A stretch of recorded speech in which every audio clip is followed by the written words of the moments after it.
오늘은 감리교회를 시작한 존 웨슬리 목사의 회심 282주년을 기념하는 웨슬리 회심 기념주일입니다. 존 웨슬리가 살았던 18세기 영국은 산업혁명기를 보내고 있었던 어수선한 사회였습니다. 1738년 5월 24일에 런던 북부 올더스게이트 거리에서 열린 기도회에 존 웨슬리 목사는 참여했고, 그곳에서 복음을 들을 때 자기의 마음이 이상하게 따뜻해지는 것을 경험을 했습니다. 그리고 나서 오직 그리스도만을 믿음으로 구원을 받고 주께서 나를 죄와 사망의 법에서 해방시키셨다라는 확신을 갖게 됩니다.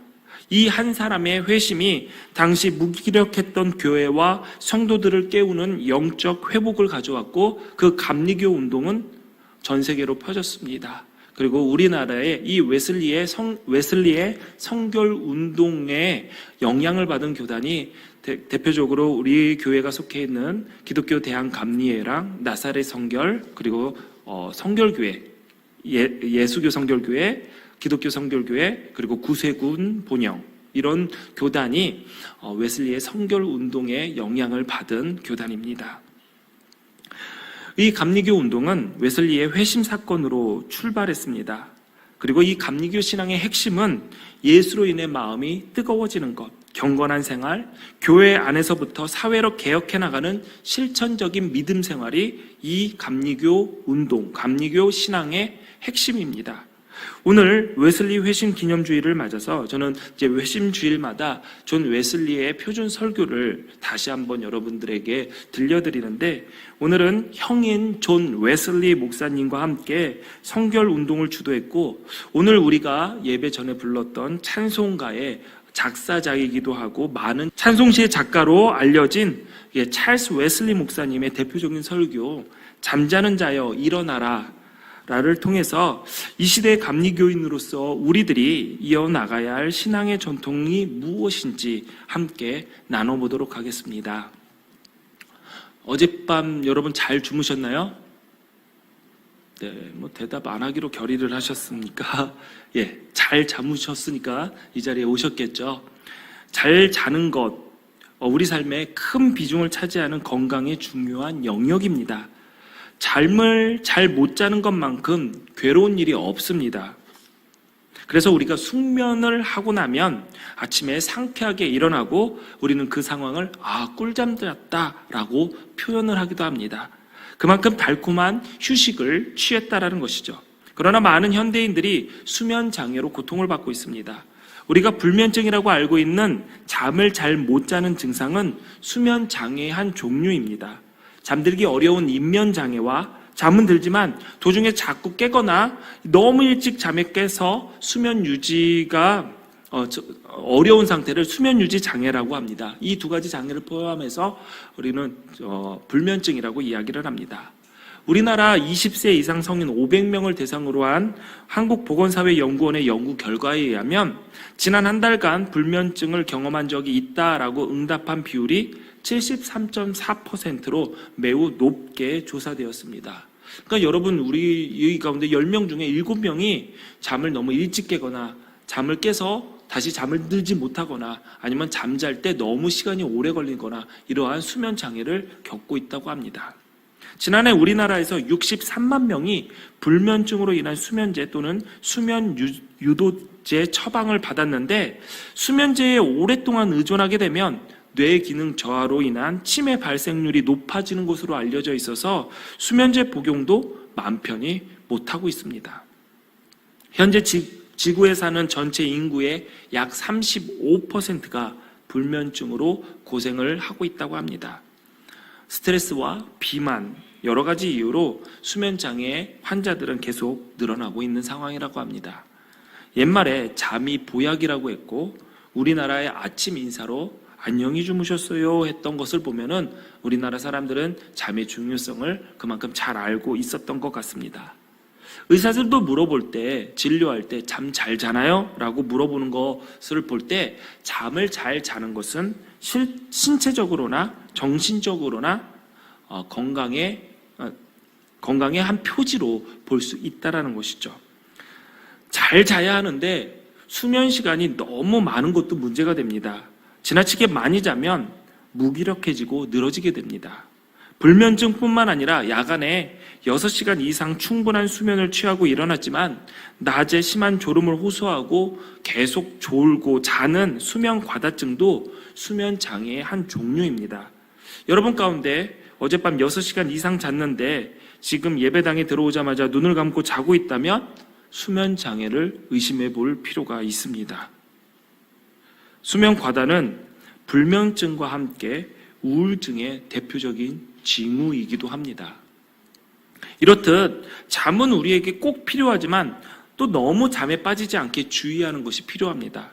특히 영적인 잠에 드는 것은 우리가 경계해야 합니다.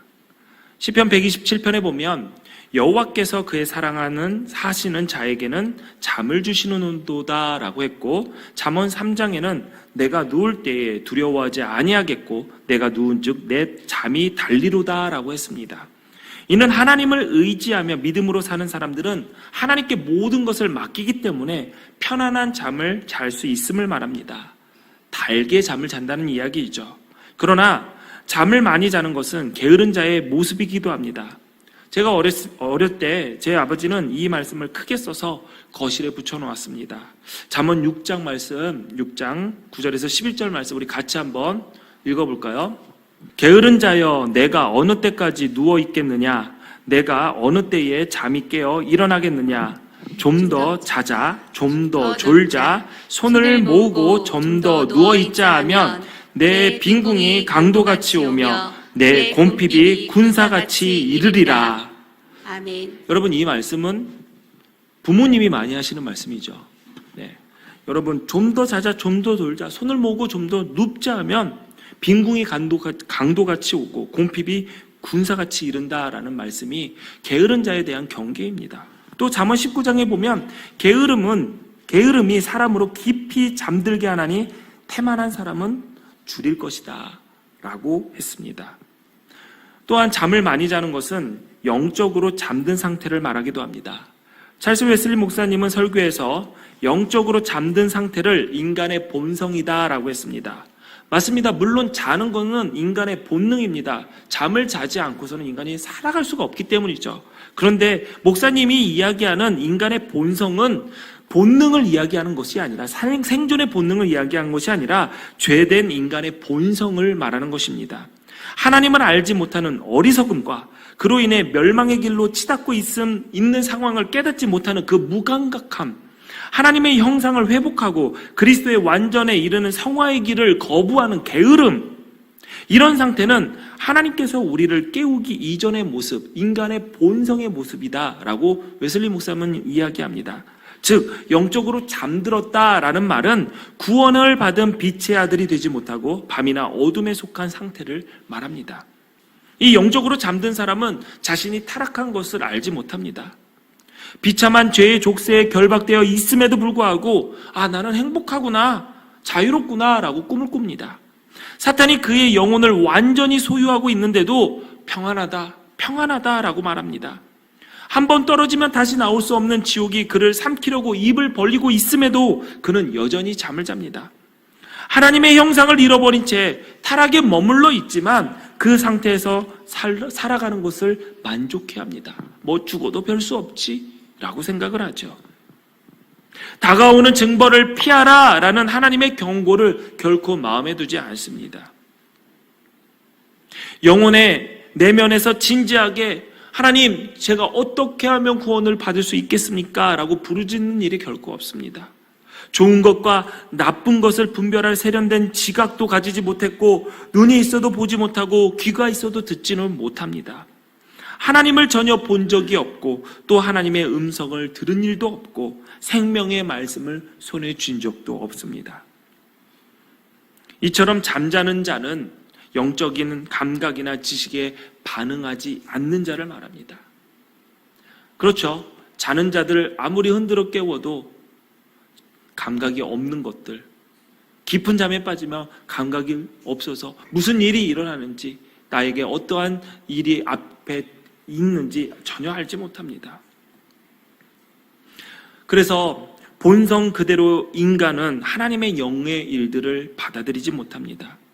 영적으로 잠든 상태를 깨우는 일들을 모두 단순하게 어리석고 쓸데없는 무의미한 일이다라고 치부를 합니다. 영적인 것들이 존재하는 자체를 부정합니다. 하나님이 어떻게 살아계시냐? 천사가 있느냐? 다 헛소리다. 상상이다. 인간들이 만들어낸 것이다. 라고 얘기를 하죠. 예부터 하나님의 지혜는 언제나 인간들에게 어리석은 것이었습니다.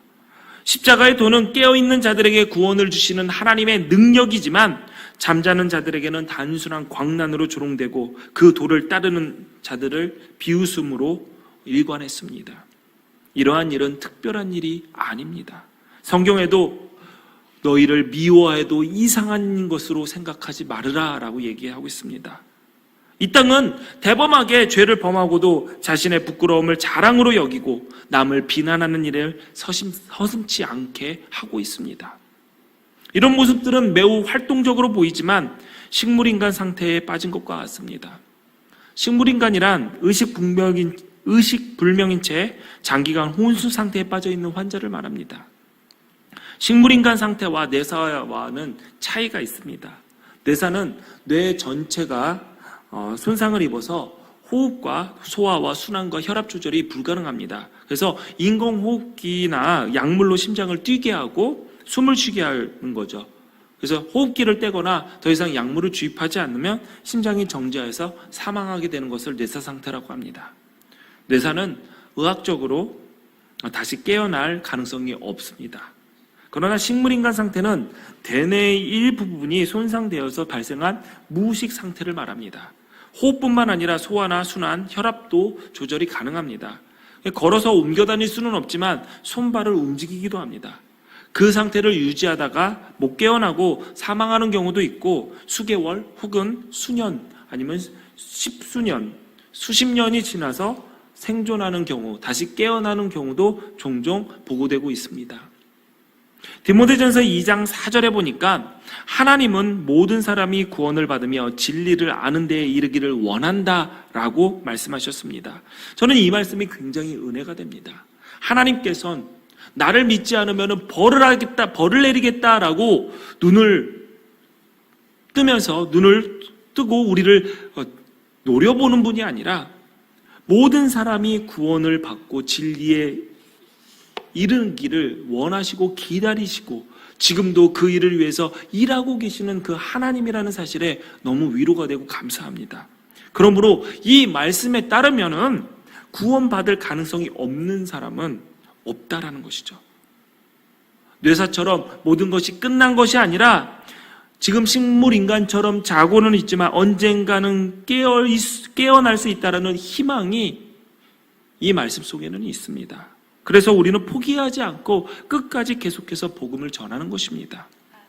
혹시 여러분 가족 중에, 친구 중에, 아는 분 중에 아직도 영적으로 자고 있는 사람, 예수를 믿지 않는 분이 계십니까? 수년째 기도해도 응답이 없어서 마음속으로 포기하고 계십니까? 여러분, 그러나 포기하면 안 됩니다. 언젠가 하나님의 때가 있음을 믿고 포기하지 마십시오. 그 때가 언제일지 우리가 모를 뿐이지 하나님은 모든 사람이 구원을 받으며 진리를 아는 데 이르기를 원하시는 그분께서 오늘도 일하고 계심을 잊지 마시기를 바랍니다. 그래서 우리는 끊임없이 끝까지 포기하지 않고 복음의 빛을 비추어야 됩니다. 예수 믿어 구원받은 사람답게 사랑으로 섬기고 베풀어야 합니다. 그러나 여러분, 세상 사람들은 예수 믿는 사람들을 많이 비난합니다. 잘하는 일은 얘기하지도 않습니다. 칭찬거리는 언론에 보도되지도 않죠.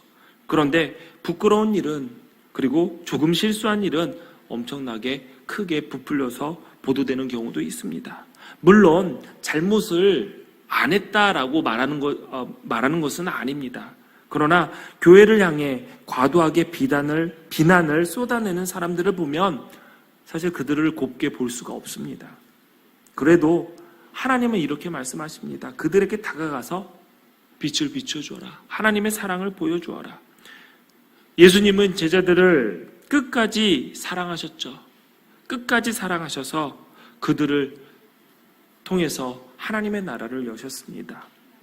그렇기 때문에 우리도 결코 포기하지 말아야 됩니다.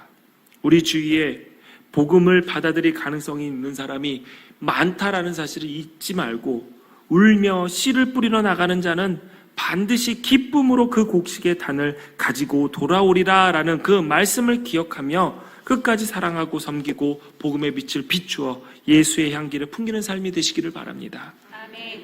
그럼에도 불구하고 하나님을 계속 거부하고 있다면 그는 영적인 식물인간 상태라고 할 수 있죠. 겉으로는 살아있는 것처럼 보이지만 실제는 영원한 죽음을 향해서 달려가는 것이죠. 식물인간은 실제로 깨어나지 못하면 결국 죽음에 이릅니다. 마찬가지죠. 예수 믿기를 끝까지 거부하고 구원받지 못하면 결국 영원한 죽음, 멸망에 이를 수밖에 없는 것입니다. 우리는 매주 성경을 높이 들고 고백을 합니다. 나는 예수 믿어서 구원받았다. 하나님의 자녀가 됐다. 천국의 시민권을 얻었다. 그러나 아직 예수 믿지 않고 영원한 생명 가운데 있지 못한 사람들, 잠자고 있는 자들, 여러분들 바라보시면서 이 복음의 진리를 가르치고 알려주고 계십니까? 그런 분들이 어떻게 하든 복음을 들을 수 있게 해야 됩니다.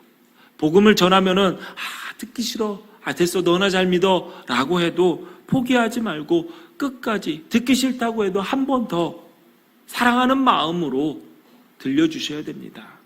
믿음은 들음에서 나기 때문이죠. 우리가 생각하는 것, 착각하는 것 중에 하나가 믿음은 자신의 의지라고 생각하는 것입니다. 제가 안 믿겨져요. 믿으려고 노력을 하는데 안 믿어져요. 아닙니다. 믿음은 하나님의 말씀을 계속적으로 들음으로 생기는 것입니다. 그러므로 믿음을 갖고 싶으면, 내가 믿음이 좀 굳세게 흔들리지 않는 믿음을 갖고 싶다면 하나님의 말씀을 더 가까이 하십시오. 그리고 저에게, 누군가에게 믿음을 전해주고 싶다면 하나님의 말씀을 들려주십시오. 말씀을 들을 수 있게 해줘야 됩니다. 어떻게든 교회에 초청해서 말씀을 들을 수 있는 기회를 주어야 됩니다. 한국 교회사에 관련된 많은 책을 쓰신 이덕주 교수님의 책 중에 한국교회 처음 이야기라는 책이 있습니다. 여러분들도 한국교회가 어떻게 시작됐는지, 우리의 신앙의 선배들이, 조상들이 어떻게 이 교회를, 신앙을 받아들이고 복음을 받아들이고 이 교회를 세워갔는지 알고 싶은 분은 이 책을 한번 읽어보셔도 좋을 것 같습니다. 어렵지 않고요. 굉장히 많은 에피소드로 여러분들에게 큰 은혜가 될 것입니다. 이 책에 나와 있는 내용 중에 하나를 보면은, 복음이 우리나라에 들어온 후에 선교사들이 어떻게든 이 사람들에게 교회 복음을 전하고 교회에 초청하고 싶어서 꾀를 난 게 하나가 있는데, 뭐냐면 교회에 가면 먹을 것을 조금 나눠주는 거죠. 군대에 가면은, 교회 가면 뭐 먹을 수 있죠? 다 아시네요. 안 가보신 왜 여자분이 아시네요? 대답. 초코파이 주잖아요. 초코파이. 예. 안 먹나요, 요즘은? 먹어요, 안 먹어요? 군인. 먹는데, 아직도. 예. 갈 때 디마켓에서 초코파이 하나 먹고 가세요. 예. 교회 가면은 먹을 것을 이렇게 줬어요. 그러니까 소문이 났어요. 와, 교회 가면 먹을 것 준다. 그러니까 먹을 거 얻어먹으려고 교회에 굉장히 많은 사람들이 왔습니다. 그런데 먹으려고만 왔죠. 그래서 선교사들이 이러한 교인들을 뭐라고 불렀냐면 쌀교인이라고 불렀습니다. 무슨 말입니까? 밥만 먹으러 오는 사람들이죠. 밥교인 말하는 겁니다. 그래서 현실 문제를 해결하기 위해 교회에 나오다가 교회가 그 문제를 해결해 주지 못하면 밥을 안 주거나 생활의 어려움을 도와주지 못하거나 그러면 미련 없이 교회를 떠나버렸죠. 그래서 선교사들이 그들을 밥교인이다라고 불렀습니다. 게다가 예배를 참석한 대가로 선교사에게 돈을 요구하는 사람들도 있었다고 합니다.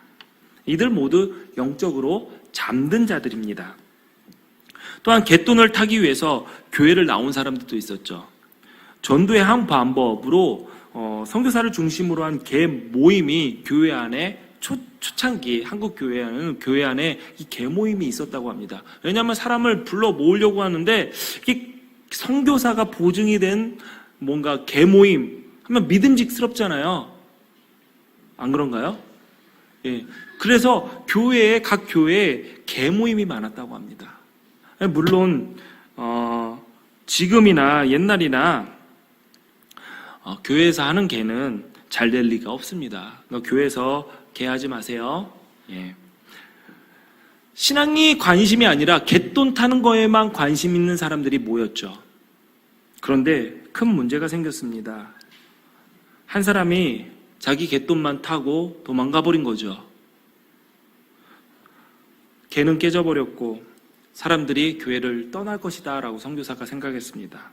그런데 이 사람들이 다음 주일에도 어김없이 예배를 드리러 교회에 왔습니다.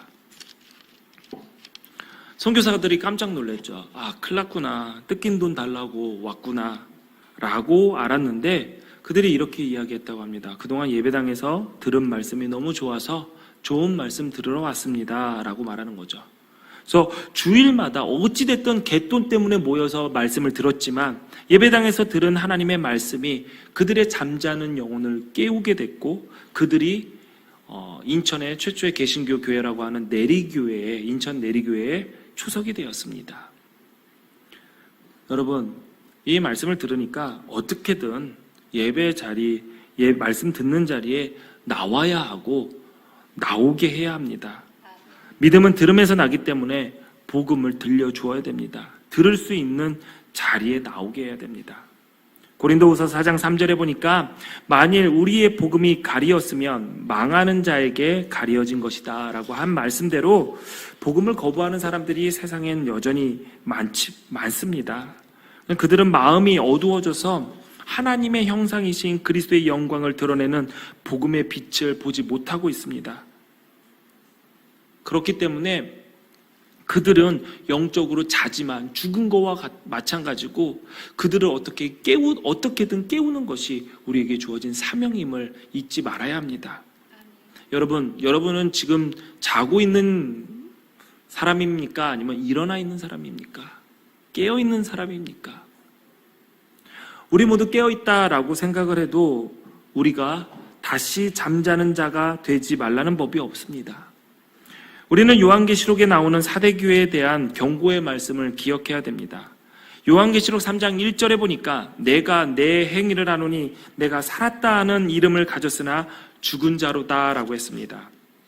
사대교회는 겉으로 그리스도인이었지만 삶의 모습은 그리스도인과 상관이 없었던 것이죠. 그런 자들은 경건의 모양이 있었으나 경건의 능력을 부인하는 자들이었어요. 웨슬리 목사님은 그런 사람들을 향해서 가장 깊은 잠에 빠져있는 자들이다라고 책망했습니다. 확실히 그는 아무에게도 악을 행하지 않습니다. 착한 사람이죠. 한 주간에 2번씩 금식하고 충실하게 교회에 나와 성례전을 참여합니다. 얻은 것에 11조를 드립니다. 할 수 있는 모든 선을 행합니다. 율법의 의에 대해서는 흠이 없는 사람입니다. 그는 종교적인 형식에서는 아무런 결함이 없으나 정신이 빠져 있었고 그 정신 안에 진리와 생명이 깃들지 못한 것이죠. 예수님도 이러한 외식하는 바리새인과 서기관들을 향해서 회칠한 무덤과 같다라고 얘기했습니다. 겉으로는 아름다워 보이나 그 안에는 죽은 사람의 뼈와 더러운 것들이 가득하기 때문이죠. 그러므로 우리가 신경 써야 될 것은 겉으로 드러나는 것이 아니라 속입니다. 물론 겉으로 드러나는 것도 중요합니다. 그러나 속은 썩어 있는데, 속은 더러운 것들로 가득 찬데 겉으로 드러나는 것이 아름다워봤자 그것은 아무런 의미가 없는 것이죠. 우리의 속이 아름다운 것으로 채워졌을 때 다 자연스럽게 겉이 아름다워지는 그것은 당연한 결과입니다. 그러므로 우리 속에, 내 안에 그리스도의 영, 빛이신 하나님의 빛이신 예수 그리스도의 영이 우리 안에 있음을 구해야 됩니다. 기도해야 됩니다. 우리의 중심이 중요합니다. 그러므로 잠자는 자여 일어나라. 죽음에서 깨어나 일어나라. 그리스도께서 내게 빛을 비추실 것이다 라는 오늘의 하나님의 말씀을 마음에 새겨야 됩니다. 결코 빠져나올 수 없는 영원한 죽음, 그 앞에서 잠자서 꾸벅꾸벅 조는 것이 아니라 우리는 일어나야 됩니다. 깨어 있어야 됩니다. 히브리서 13장을 보면 하나님의 말씀을 너희에게 일러주고 너희를 인도하는 자들을 생각하며 그들의 행실의 결말을 주의하여 보고 그들의 믿음을 본받으라 라고 했습니다. 믿음의 선조들로부터 신앙에 따르는 삶이 무엇인지, 천국을 어떻게 준비하며 살 것인지 보고 배우라는 것이죠. 하나님의 말씀을 잘 읽고 믿음의 선조들이 어떻게 행했는지 배워야 하지만 여러분, 우리도 하나님의 말씀을 통해서 잊지 말아야 될 것이 있습니다. 그 말씀을 통해서 우리에게 주신 경고이죠.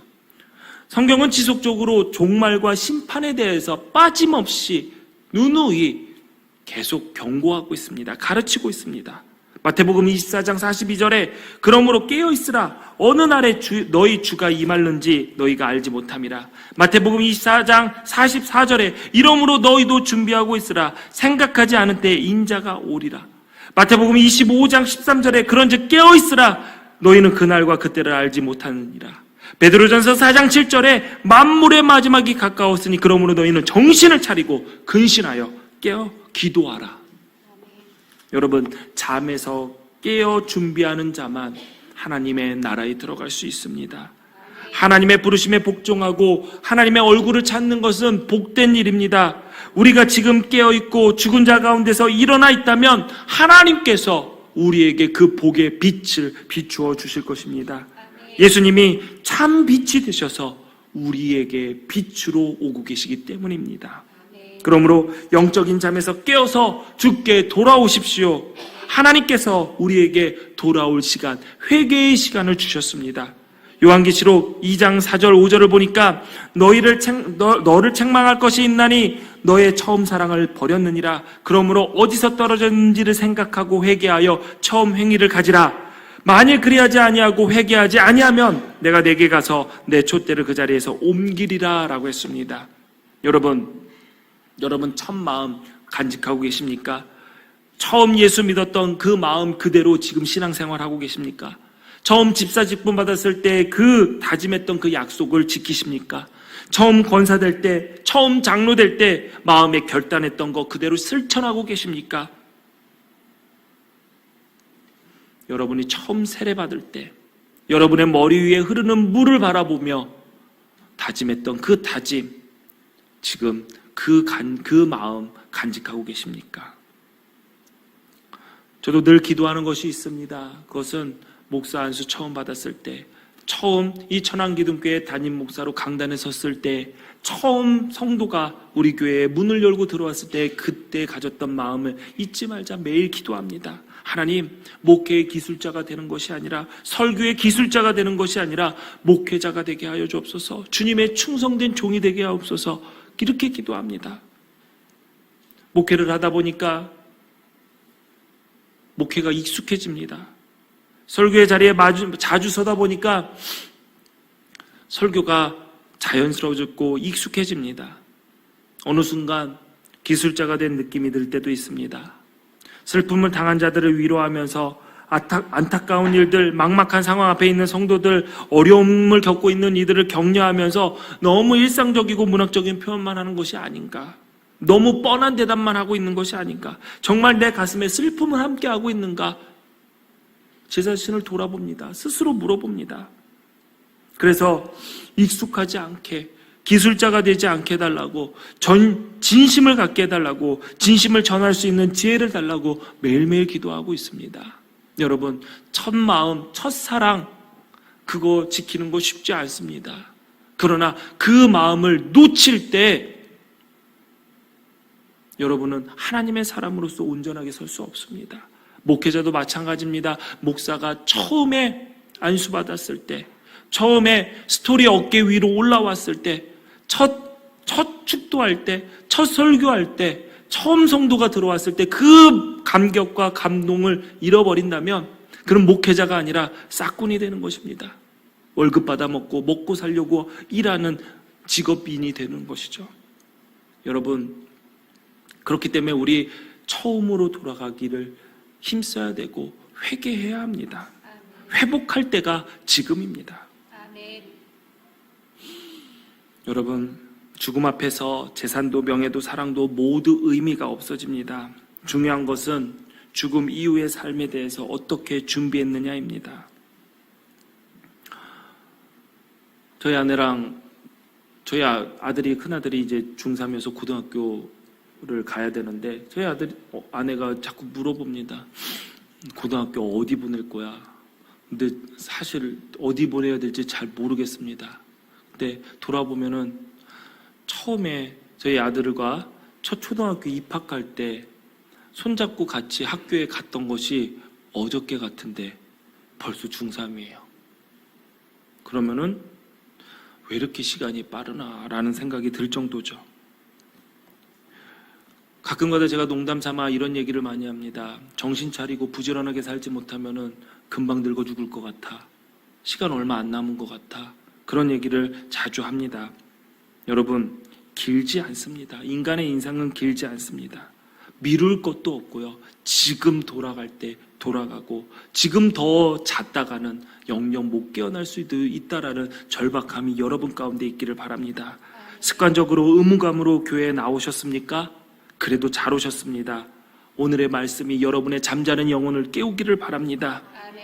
여러분, 여유 있지 않습니다. 잠깐 동안의 세월이 흐르는 것을, 너무 빨리 흐르는 것을 여러분은 금방 알게 될 것입니다. 소중하고 가까운 분이 아직 그 빛을 받아들이지 못했다면 그분의 영적인 잠을 여러분들이 깨우셔야 됩니다. 시간이 많지 않습니다. 아무리 나와 좋은 관계로 지낸다 할지라도 하나님과 바른 관계를 맺지 못했다면 아무 소용이 없기 때문입니다. 남자 여러분들 많이 계시는데 군대 다 다녀오셨나요? 예, 저는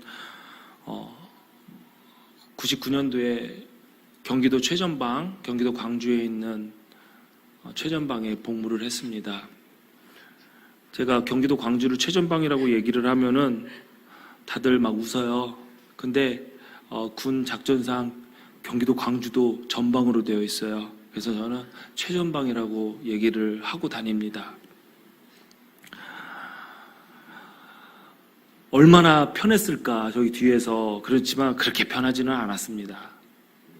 가장 군대 가서 제일 싫은 게 뭐냐라고 하면은 밤에 중간에 자다 깨가지고 보초 나가는 거, 그게 제일 싫은 것 같아요. 가장 싫은 게 뭐냐면 기상이 6시인데 1시간 반 정도 보초를 씁니다. 4시 보초가 제일 싫어요. 4시에 나가서 5시 반에 돌아와야 돼요. 그러면 자기도 뭐하고 앉아자니 너무 졸리고 30분 후에 트럼펫 소리가 들리거든요. 그때가 제일 싫었어요. 그래서 어떻게든 그게 8번 보초였는데 저희도 무슨 8번만 안 걸려라 라고 막 기도도 하고 그랬던 것 같아요. 이게 제가 최전방에서 하다 보면 겨울에 얼마나 추웠겠습니까? 경기도 광주의 바람은 굉장히 춥습니다. 그래서 너무 추운데 실내 보초 쓰면 괜찮은데 실내 탄약고 보초 뭐 그런 데를 가면은 또 올라가야 돼요. 올라가가지고 그 바람을 쐬면은 너무 추워요. 그래서 기다리는 건 뭐냐면 멍하니 때려서 1시간 반 지나는 것만 기다려요. 저기 멀리서 저벅저벅 소리가 들리면은 너무 반가워요. 구원의 소리. 교체자, 교대 근무자들이 오는 거예요. 근데 어느 날 추운데 1시간 반이 지났는데 교대자가 안 오는 거예요. 화가 막 나기 시작하더라고요. 근데 안 와요. 30분이 지났는데도 안 와요. 막사로 뛰어가서 누구야 빨리 안 나와 하고 싶은데 거기 자리를 벗어날 수가 없잖아요. 기다렸어요. 1시간 반을 더 기다렸습니다. 세상 살면서 1시간 반 동안 그렇게 욕을 많이 해본 거는 처음인 것 같아요. 얼마나 화가, 빨리 가서 자야 되는데 안 오니까. 무슨 일이 일어났냐면 불침번이 안 깨웠어요. 그래서 제가 그 불침번 찾아내가지고 정말 네, 그랬습니다. 근데 여러분, 보초가, 그러니까 불침번이 중요한 게 뭐였냐면 깨우는 거예요. 깨우는 거, 자는 사람 깨우는 거예요. 자는 사람 깨우지 못하면 불침번의 역할을 제대로 하지 못하는 겁니다. 근데 불침번은요, 신경 써야 돼요. 시계를 계속 보면서 누굴지 자는 사람께 깨울 수 없으니까 후레쉬 붙여볼 수도 없어요. 누군지 얼굴 잘 보고 있다가 시간 돼서 깨워야 돼요. 내보내야 돼요. 그래서 교대를, 보초를 세워야 돼요. 그런데 하나님께서 우리들에게 생명의 불침번이 되라고 하십니다. 그러므로 여러분, 우리는 정신 차려야 되고, 불침번이 중간에 졸면은 난리가 납니다. 잠들지 말아야 됩니다. 우리는 잠자는 자들, 다시 말해서 아직도 하나님을 알지 못한 채 살아가는 사람들을 향해서 하나님의 말씀을 전하며 깨워야 됩니다. 그래야지 그들이 살 수가 있고 영원한 생명을 얻을 수 있고, 이 땅에 하나님께서 이 땅에 보내신 그 사명을 이루며 감당하며 살아갈 수 있게 됩니다. 그러므로 여러분이 깨어 있어야 되고, 여러분 정신을 차리고 기도해야 합니다. 그것이 우리의 사명입니다. 당연한 말 같고 늘 듣는 소리 같지만, 여러분 일어나십시오. 일으켜 세우십시오. 깨십시오. 깨우십시오. 우리의 할 일입니다. 우리 모두 일어나야 하는 사명, 일으켜야 하는 사명 잘 감당하고 하나님께 잘했다 칭찬받는 저와 여러분 되시기를 주님의 이름으로 축원합니다. 기도하시겠습니다. 전능하신 하나님 마음에 드는 삶을 살려고 늘 결단하지만 순간순간 곁길로 걸어갈 때가 많았음을 고백합니다. 주님 용서하여 주옵소서. 영적으로 잠든 자들을 깨울 만큼 내가 영적으로 바르게 깨어있는 삶이 되게 하여 주옵소서. 하나님, 오늘 들은 말 전에도 들었던 것 같고 나도 알고 있는 말씀이지만 우리 삶에서 실천해야 할 중요한 말씀임을 잊지 않게 하시고, 이 말씀 들은 대로 삶에서 실천하여 열매 맺는 주인공들 되게 하여 주옵소서. 구별된 예물 하나님께 드립니다. 이 예물 받으시고 하나님의 나라를 위해 하나님의 뜻에 아름답게 사용하여 주옵소서. 예물 드린 손길 주님께서 기억하셔서 그 손에 갚으심에 놀라운 역사가 있게 하여 주옵소서. 물질 때문에 죄의 유혹에 타협하거나 하나님을 모른다 하지 않고, 하나님 물질에 끌려다니는 삶이 아니라 물질을 지배하고 다스리는 복된 삶으로 주님 인도하여 주옵소서. 예수님의 이름으로 기도하옵나이다. 아멘.